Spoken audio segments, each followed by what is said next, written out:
నమస్తే అండి అందరికీ.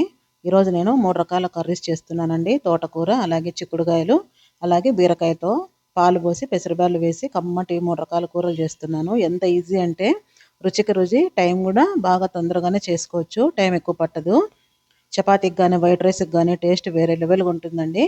ఇక్కడ వచ్చేసి ఫస్ట్ తోటకూర చేస్తున్నాను. ఇక నేను చూపిస్తున్న విధంగా ఆయిల్ వేసుకొని ఎర్రగడ్డ, పచ్చిమిరపకాయలు. ఈరోజు నేను చేసే కూరలు అన్ని పచ్చిమిరపకాయలతోనే చేస్తున్నానండి, వట్టి మిరప్పొడి వేయడం లేదు. ఇలాగ వేయించుకున్నాక కొంచెం మగ్గాలన్నమాట ఎర్రగడ్డ అనేది.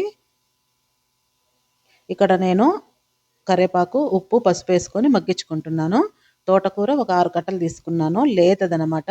కాడలతో సహా కట్ చేసుకున్నాను. ఇది బాగా కడుక్కోవాలి, మట్టి చాలా ఉంటుందన్నమాట. ఎంత కడిగినా కూడా కిరుకు వస్తుంది. బాగా కడిగేసి ఇలా బొక్కల గిన్నెలో వడేసుకోవాలి. నీళ్ళన్నీ ఒడిసిపోయినాక ఇలా ఎర్రగడ్డ మగ్గినాక ఇలా ఆకుకూర పెట్టేసి మూసి పెడితే గిన మెత్తగా మగ్గిపోతుంది సిమ్లో పెట్టేసుకుంటే గిన. ఆకుకూరల్లో ఎన్నో రకాలు ఉంటాయి కదండి, అందులో ఒక రకం ఈ ఎర్రమల్ల కూర మాకు బాగా చిక్కుతుంది అనమాట, మా అనంతపూర్ సైడ్. అంతేకాదండి, దీనివల్ల ఎన్నో ఆరోగ్య లాభాలు ఉన్నాయి. అధిక బరువు తగ్గుతారు, అలాగే ఎర్ర రక్త కణాలు పెంచి క్యాన్సర్ కణాలతో పోటీ పడి బాగా శక్తినిచ్చే ఎర్రమల్ల కూర మంచి పోషకాలు ఉన్న ఆకుకూర అని చెప్పొచ్చు. ఇంకా చెప్పాలంటే చాలా ఉన్నాయి దీని గుణాలు. అలాగే ఇది మగ్గినాక ఇందాక చూపించినంత కొబ్బరి, తెల్లవాయలు మిక్సీకి వేసుకొని పొడి వేసుకోవాలి.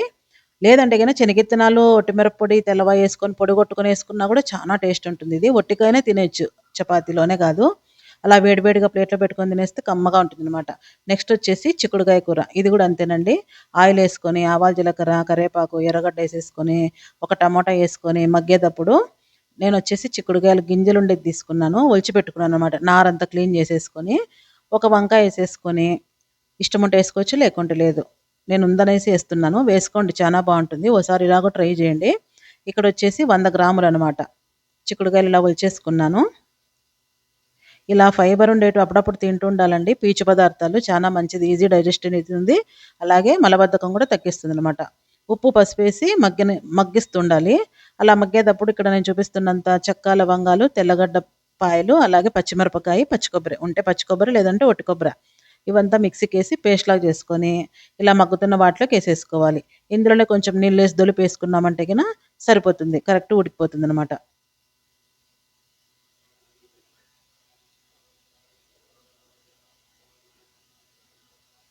అలాగే ధనియాల పొడి వేసుకొని ఇంకా దీంట్లోకి గరం మసాలా అవసరం లేదు, మనం చెక్క లవంగాలు ఆడిచ్చేసాం కదా కొబ్బరితో పాటే. ఇంకొంచెం నీళ్ళు వేసి ఉడికిచ్చేసి ఇంకా దించేసుకోవడమే, కొత్తిమీర వేసుకొని. చాలా బాగుంటుంది. ఇప్పుడు ఎక్కడ చూసినా కూరగాయలు దండిగా చిక్కుతున్నాయి కదండి, అందుకోసం ఇలాగ 3 రకాలు చేసేస్తున్నాను ఒకటే రోజే. అంతే, చిక్కుడుకాయ కూర రెడీ. నెక్స్ట్ వచ్చేసి బీరకాయ అనమాట. ఇక్కడ 1/4 కేజీ బీరకాయని పీల్ చేసి చిన్న ముక్కలుగా కట్ చేసుకున్నాను ఇలాగనమాట. ఆయిల్లోకి ఆవాలు, జీలకర్ర వేసుకుని చిటపట్లాడగానే ఇది పాలు పోసి చేస్తున్నాను. ఎప్పుడే కానీ తీగ కూరలు పాలు పోసి చేసుకుంటే చాలా కమ్మగా ఉంటుంది. అలాగే బీరకాయ, ఎర్రగడ్డ, టమోటా వేసి ఉప్పు, పసుపు వేసి మగ్గనిచ్చి పెసరబ్యాళ్ళు ఒక పిడికెడంతా కడిగి, ఇవేం నానబెట్టాల్సిన పని లేదు, అలాగే కడిగి వేసేయచ్చు. కడిగి వేసేసుకున్నాక బాగా కలపెట్టుకోవాలి. ఎప్పుడే కానీ తీగ కూరల్లోకి పచ్చిమిరపకాయలు వేస్తేనే మంచి టేస్ట్ ఉంటుంది కూర. అలాగే పచ్చి కొబ్బరి, కొత్తిమీర, పచ్చిమిరపకాయ. దీనికి కారం ఎక్కువ వేయకూడదండి, టేస్ట్ని డామినేట్ చేస్తుంది అనమాట, తక్కువ వేసుకోవాలి. అలాగే అల్లం వెల్లుల్లి పేస్ట్ వేసుకొని మిక్సీకి వేసుకున్న పేస్ట్ వేసేసుకొని పాలు ఎన్ని కాబడితే అన్ని వేసుకొని ఉడికించుకోవాలి సిమ్లో పెట్టుకొని. ఎంత బాగుంటుందంటే హల్వా మాదిర, అసలు ఒట్టిదే తినొచ్చండి, అంత కమ్మగా ఉంటుందన్నమాట. అంతేనండి, ఉడికిపోయింది. బీరకాయ ఎంతసేపు అండి, చాలా తొందరగా ఉడికిపోతుంది. ఇది రోటీస్లోకి కానీ వైట్ రైస్లోకి కానీ చాలా బాగుంటుంది. కొత్తిమీర వేసుకొని తినేసుకోవడమే. మీకు నచ్చింది అనుకుంటాను. మంచి రెసిపీస్తో వస్తుంటానండి. సబ్స్క్రైబ్ చేసుకోండి, లైక్ చేయండి, షేర్ చేయండి, కామెంట్ చేయండి, అలాగే హైప్ చేయండి. Thanks for watching.